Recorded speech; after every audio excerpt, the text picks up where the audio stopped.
This is Focus with Jack Caudill. And good evening, I'm Jack Caudill. Welcome to this month's edition of Focus. This month we're talking about nonprofits and fundraising here in the Black Hills. Three experts with us to talk about that. Jamie Toennies is the Executive Director of the United Way of the Black Hills. Major Jerry O'Neill, he is the Black Hills Area Coordinator for the Salvation Army of the Black Hills. And Chris Huber is the Donor Relations Manager for the Black Hills Area Community Foundation. The National Council of Nonprofits says America's 1.3 million charitable nonprofits feed, heal, shelter, educate, inspire, enlighten, and nurture people of every age, gender, race, and socioeconomic status from coast to coast, border to border, and beyond. They say they foster civic engagement and leadership, drive economic growth, and strengthen the fabric of our communities every single day. And that same group says that South Dakota has 3,434 registered such organizations. We're going to start Jamie Toennies here from United Way of the Black Hills. A lot of people have different perceptions about what exactly a nonprofit is. What do you look at that? What is a nonprofit? What is their role? A nonprofit is really an organization, a charitable organization that is there to meet its mission, which is generally to serve its clients, be it individuals, animals, you named all kinds of different social service type organizations. We've got all kinds that are doing amazing work here in the community. And Major Jerry O'Neill with the Salvation Army, how do you guys look at what a nonprofit is? Well, it's a great, as Jamie mentioned, it's a great opportunity. When I think not-for-profit versus profit, I think of a for-profit company as where people are working on commission and where profits are the bottom line, and they're concerned on that, and that's obviously their mission. In the not-for-profit world, folks work on a regular salary, and any money that comes in goes back into programs and services. So there never really is a surplus. It's money that's all funneled back into the operations of themselves, and it's just a very different goal. Obviously, in our arena, as Jamie mentioned, we're talking about how do we change people's lives, how do we, whether it's people, whether it's animal, whatever it is, how are we making a significant impact in the world we live in? And Chris Huber with the Black Hills Area Community Foundation, how do you guys look at what a nonprofit is? Yeah, I think core to a nonprofit is some sort of public good, right? They see a need within a community and then they look to fill that need. They fill that need through services. Generally, those are filled through donations from the community as well. So something that a for-profit company can't do, something that government can do, a nonprofit will step in. Now we have government social services as well. What makes the nonprofits so important in the structure of what's going on here? Yeah, nonprofits are more flexible generally than government social services. So you'll see them come in and they'll be able to act quicker, they'll be more agile. They also know what's happening on the ground a little bit better. They work closely one-to-one with client relationships, and so sometimes government can kind of feel like it's at a distance from the people they're serving, where nonprofits, they're there every day walking side by side with those clients.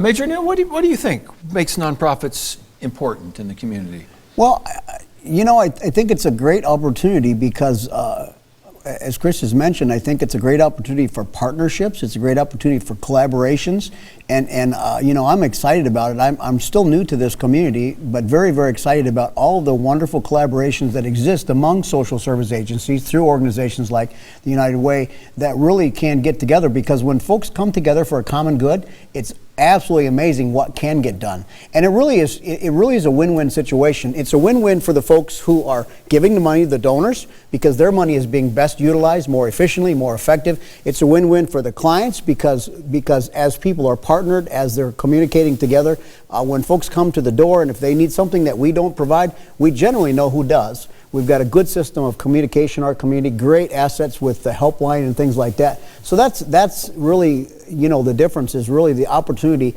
to partner together. None of us can do it alone. Let's be clear about that. None of us are smart enough or egotistical enough to think that we could accomplish what needs to be done. It really is a partnership, and we really become the facilitators of folks that maybe sit at home and they don't know what's happening on the front line, but they want to do something good. They want to take their money, they want to make an investment in the future. This isn't just about investment in today. This is about investment in the future. I don't know what the stats are today, but I heard years ago that children were so much percentage of our population, but we all know that they're 100% of our future. And so what we're doing is about not only do we meet the needs of today, but what are we looking at for long term? How are we making long-term impact? You know, all of us at the end of the day we want to know that we've done what we can to solidify stability for our children, for our grandchildren, for those who are coming behind us. And it's just a great, great opportunity for us to do that. Every single one of us, when we come together, we pool our resources, and any one of us individually wouldn't be able to accomplish that. Together, it's amazing what we can do. Jamie, how do you look at the importance of nonprofits in the community here in the Black Hills? Yeah, really to echo what these guys have said, when what our organizations are focused on is really these large-scale social issues like lifting people out of poverty, affordable housing, affordable food, access to food, childcare, all of these massive issues. And like the Major said, that there's no one entity that can do it alone. It takes all of us collaborating, working together. And so you mentioned like local government and their role in this. And they absolutely have a role to play where the local government can step in and do certain things and, support the community in various ways. But then the nonprofits can come in and sort of be a niche to meet the needs that the government isn't able to. And then when you look at small businesses and businesses and our donors and things, the way that they can support the efforts. And so the nonprofits are really a critical part of that three-legged stool, if you will, of serving our community. And these issues, you may think they don't necessarily affect you because you are comfortably at home, with your job and doing well. But when there's a strain on our community in any of these issues, it does affect all of us in some form or fashion. And so that's why it's so important that we all work together and support the nonprofit field, because it is a major player in helping our community be a healthier, safer, wonderful place to be. Now, we're talking about each group has its own kind of niche that you're filling in. How specifically the United Way? What role do you guys do? What exactly does United Way do here? Yeah, so at United Way, we have been working really hard, especially over the past couple of years, of taking a step back and understanding what were our community's greatest needs. So we serve the entire Black Hills region, Edgemont all the way to Belle Fourche. So we went and we talked to those communities. Every single one had conversations with business leaders, local government, parents, individuals, anybody, compiled all that information to understand what were the greatest needs affecting every community in the Black Hills.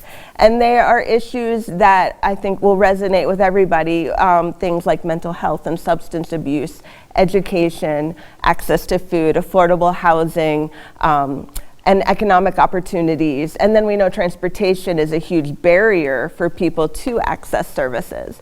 So at United Way, what we're doing is we are really being that entity that can help take our community's dollars and invest them in nonprofits serving our community that are working to meet those greatest needs, and thus having that long-term impact that the Major talked about of truly transforming lives. So we invest in organizations like Salvation Army to do the amazing work that they do. Talking about the work that you guys do, Major O'Neill, what work does the Salvation Army do, and what is your role in all of this? Well, in our community, we work with a lot of different programs and services. We work with with Feeding South Dakota. We do that. We work with Black Hills Energy for the Black Hills Cares program. We work with the utility assistance and a lot of different other programs. We have a great program called Pathway of Hope that is really a longer term, more intense case management where we can just say, okay, how do we really systematically change people's lives? Because that's what we want at the end of the day. And that's what donors want. When they say, okay, what difference is my $5, $10, $20, $5,000, whatever, what difference does it make? What is it changing? And I think that's the great opportunity. We can say this is the changes. It's not just the immediate, the emergency need, but to look into those longer issues. In the whole disaster arena, when you're talking about hurricanes and floods, so initially you have what's called the response period. That's where you're out, you're doing the Salvation Army and the Red Cross are doing emergency feeding and things like that. And as quickly as possible, you want to move from that response to what's called long-term recovery. And that's the exciting thing I think about the not-for-profit arena today, is because for a lot of years we've been in kind of reactive mode, and we're just simply reacting to all these things. And by help with the Community Foundation and from the United Way, we're able to say, okay, let's stop just reacting. Let's think about the future. Let's think about how we can be proactive. And Jamie was talking about the fundraising. The other great thing that the United Way does is really connecting people. Our United Way does what's called the month of caring. It used to be a day of caring, but what a wonderful problem. There was too many people and not enough projects to be done in a day. And what a cool thing to be able to take these folks and say and connect them so they can see what's going on the front line. Because that's the thing, you can. I'm not a great picture painter. Jamie's much better than me as far as painting the picture of what's happening, but nothing paints that picture like being on the front line, seeing exactly what's going on, serving a meal down at the Cornerstone Mission, or being down at the Salvation Army, participating in the Angel Tree program, and watching these families come through and pick up toys for their kids. There's nothing in the world that will substitute for that. And all of us have to have volunteers. They're a necessary part of what we do. That's how we keep the expenses down. But the great thing about volunteerism is I guarantee you always get more than you give. And there's all the scientific studies that talk about the health benefits and the emotional benefits. But you know what? The just plain truth is, when you get done volunteering, you feel so much better about yourself, about your community, about your life. And so you don't go into it, I think, with selfish motives, but you come out of that process. And I would always encourage anybody to pick your favorite not-for-profit, call Jamie and she'll send you to 2 or 3 places to see what happens firsthand on the front line. Way different than seeing it in a video, I guarantee it. All right, we got to take a break. We're not going to leave Black Hills Area Community Foundation out of this. We'll get to them when we return with this month's edition of Focus. I'm Jack Caudill. Welcome back to this month's edition of Focus. This month we're talking about nonprofits and fundraising here in the Black Hills. Chris Huber is the Donor Relations Manager for the Black Hills Area Community Foundation. We heard from the other groups. Looking at your group, what is your role, and what exactly does the Black Hills Area Community Foundation do? Yeah, so the Black Hills Area Community Foundation, we serve a 7-county area in the Black Hills, from Butte County in the north all the way down to Oglala, Lakota County in the south. And we really have kind of 3 pillars. First, we work with individual donors, and we say in that pillar, we're connecting people who care with causes people who care with causes that matter. And so that's really making sure that those individual donors' gifts are intentional and impactful. There's a saying that charity is giving change and philanthropy is making change, and we're really in the business of philanthropy there. And then we work with nonprofits. We work with nonprofits, making sure that they have the tools that they need so that they're successful, so they can carry out their mission. So that might be grants, that might be learning opportunities for things like communication, donor relations, development, grant writing. And then we also hold endowments for nonprofits. So endowments are long-term investments, so that a nonprofit can kind of squirrel away a piece of money, and so that they have reoccurring revenue year after year after year. And the third pillar we work in is kind of our collective impact, or our community action pillar. So right now we have 2 initiatives in that: affordable housing, where we hold a Rapid City Strategic Housing Trust Fund. We're giving low interest loans to developers to help build more multifamily housing in the affordable arena. And then we also have food security as a part of that collective impact pillar, bringing diverse groups together, seeing what the gaps are within our community, and then making sure those are filled, really talking about that collaboration that we've all spoken about, right? Bringing government, nonprofit, private business all together and saying, okay, here's the need of the community, here's what we can do to help fill it, here's what this nonprofit is doing and this nonprofit is doing, and making sure that really those goods and services are getting to the people that need them the most. Now, all of this costs a lot of money.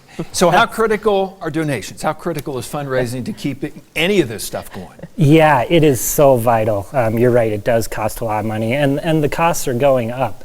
I think sometimes we think nonprofits are somehow insulated from inflation, but they're not. We saw really great donation numbers in 2020 and 2021 during the COVID pandemic. What we're seeing now is donations trending more towards 2019. Which was good, but we're still paying 2022 prices, Yeah. right? And so that $100 donation maybe goes $70 as far as today. The other thing I think that's important to think about is when there is economic strain, we do see donations decrease, but we also see use of those nonprofit services increase. So it's kind of squeezing the balloon from both ends. You add inflationary pressure, it's another third pressure on nonprofits. So now more than ever, donations are really vital to help our area nonprofits so they can continue their mission. Now, Major Jerry O'Neill was with the Salvation Army of the Black Hills, your group for donations, best known for the bell ringers and the red kettles out there at Christmas time. How much is fundraising a pivotal part of everything you guys do? Oh, it's breath. It's our breath. We couldn't function without it. And I think I did want to say something about what Chris was talking about too, about the balloon on two ends, and we're seeing that as well. We're seeing people that were donors who now are recipients of the services as well. So that's the challenge, is to take those folks that were supporting the programs and now they're seeking services of the programs that they were assisting before. So it's absolutely pivotal. We look at all the different types of fundraising has dramatically changed. Ironically enough, people say, mail is a thing of the past. Ironically enough, we still have a very successful direct mail campaign in our fundraising portfolio that really works well. Some folks today don't respond to that, but we've got all the QR codes and things like that, because when folks go buy kettles, well, I don't know how all of you are, but I don't carry cash anymore. And so we've got the virtual kettles now, we've got the online giving, we've got the Angel Tree toys, so we've got them all over the Black Hills. But then we also have a QR code, so if someone's like, well, I'd like to participate, but I don't, I'm not really a shopper, they can go on there and they can scan it and they can buy it and have it shipped directly to the Salvation Army. So we want to make sure that we have a mix of really old school versus new school. How do we identify with every single donor? Because we want to respond to the folks that still write checks, but we want to respond to the folks that don't even know what a check is as well. We want to make sure that our portfolio is varied, and any way people want to be able to give a donation, we want to be able to receive it that way and accommodate them, because it's always really, everything we drive is the intent of the donor. At the end of the day, it's really about the intent of the donor, and that's an integral thing for us at the Salvation Army, and I know it is for the agencies that I serve with as well. At the end of the day, they trust us. They trust us with that money. They trust us to make sure that money goes where it's supposed to go, and they trust us to be good stewards of that money. They trust us to make sure and take that money and go as far as we can. And by partnering with Feeding South Dakota, and we can take the dollars that we might spend and we can make them go even further by working with agencies who are able to get that as well.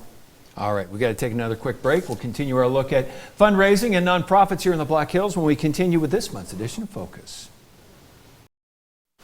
I'm Jack Caudill. Welcome back to this month's edition of Focus, talking about fundraising and nonprofits here in the Black Hills. Jamie Toennies is the Executive Director of the United Way of the Black Hills. Your guys' goal this year, over $2.1 million. How hard is it to hit that goal, and how key is it that you do that? Yeah, it's hard every year, and it's getting harder and harder for many of the reasons that we've already talked about, but it's so vitally important. So a lot of people may not know that we raise these dollars and then we turn around and invest them through grants to local nonprofits. They apply every year, and our volunteers vet those applications, ensure that they're meeting the needs of our community. So organizations like Salvation Army are applying every year for those funds. So we give those funds out in grants, but the requests always, year after year, far exceed the actual funds that we have to give out. So the need is so much greater than we're able to do, even with our 2.1 million, which is amazing and sounds like a lot, but it's not even enough for meeting the needs. So it's critically important that we try to hit our goal, surpass it if possible, because these funds truly make a difference for these nonprofit organizations. Now, we're not the biggest, not the wealthiest area, but how do we do here in terms of generosity for a town of this size? Oh, This community and the Black Hills community as a whole is amazing. I mean, I have never been in such a caring community where people truly do want to take care of their neighbor, their friend, their colleagues, and support each other for the overall well-being and happiness of our community. It's very special. I say that every year during our fundraising campaign, especially when you see how many people. Oh, I remember a story of one year, a kid who was maybe like 6 or 7 came into our office with a jar of change that he had dug out of his family's couch to donate back. So, I mean, the idea of this young child doing that in and of itself is amazing. But then knowing that that change out of that couch cushion is added to everybody else's change, and $5 here and $100 here, that's what gets us to our goal of over $2.1 million. It's not, the $1 million checks. It's the $5 checks, the $25 checks that make it happen. And so, we talked about how no one organization can do it alone. No one donor can do it alone either. And it's the magic of everybody coming together to make a difference. Major O'Neill, do you guys see that same generosity when you guys are out there on the streets and collecting? Absolutely, and I think it's such a great thing, and we could go on for a while, but we don't have time talking about it. Just the three of us and all the ways that we serve together and how we do that. Yeah, it's really cool to see that. It's really a great thing to see that spirit. And gentleman came into our place yesterday, had a really nice leather jacket on, but it wasn't really warm. And so we keep a stock of jackets, so if somebody's coming down, they need a warm jacket, we give them a jacket. About 3 minutes later, the guy walked back in the front door, and he said to my receptionist, he said, "Do you take donations?" He said, "Sure." He took that leather jacket that he probably was going to take home and save for later, and he gave that back to somebody else that might need a coat. And here's somebody that doesn't have hardly anything, and he's willing to give back because he responded to the generosity that was given to him. And I think that's just a great feeling when people do that. And I think it establishes a sense of dignity. There's a stereotype about people that receive services and that they're this and this and this, but that's not the majority of the people that we see at the Salvation Army and the other agencies. We see good, hardworking, wonderful people who just need a hand up. And when they receive that hand up, eventually, if not immediately, they'll be in a situation where they can do something nice for somebody else. And what an incredible world, Jack, this would be if everybody sought to outgive everybody else and to outdo. I mean, competition's a great thing when it's it's proper context. All right, we are running out of time. Chris Huber, Donor Relations Manager, Black Hills Area Community Foundation. How do you guys see the area as far in terms of giving? Yeah, we're very lucky to live where we do, Jack. This is such a generous and thoughtful area. One thing, as Major O'Neill kind of alluded to, that we try to work on at the Black Hills Area Community Foundation is having our donors talk about their philanthropy. And talk about their philanthropy in terms of impact. When folks talk about their giving, not in a boastful way, but in a prideful way, a way about saying, I'm trying to do better things for our community, it really sparks others to give. It sparks others to think about what's important for me, what do I want my community to look like? And so that's something that we try to do at the Black Hills Area Community Foundation, to really talk to our donors and say, hey, I know we're in a modest area. I know it's okay that we are. But when we talk about our giving as philanthropy and we talk about our giving as the good it's doing, it really helps others give as well. Quickly, how does somebody get in touch with your group if they want to? Yeah, you can visit our website, Black Hills Area Community Foundation. It's bhacf.org. All right, Major O'Neill? Yeah, we have a Facebook page, Black Hills Salvation Army, or our website as well. You can, if you're like me, you can call the office, 342-0982, and you can ask for Major O'Neill, and I'll be happy to talk to you. All right, Jamie, how about United Way? United Way, blackhills.org, all spelled out. All right, we are out of time. Jamie Toennies, Major Jerry O'Neill, Chris Huber, thank you for joining us, and thank you for joining us for another edition of Focus. See you again the first Sunday night of next month. Good night.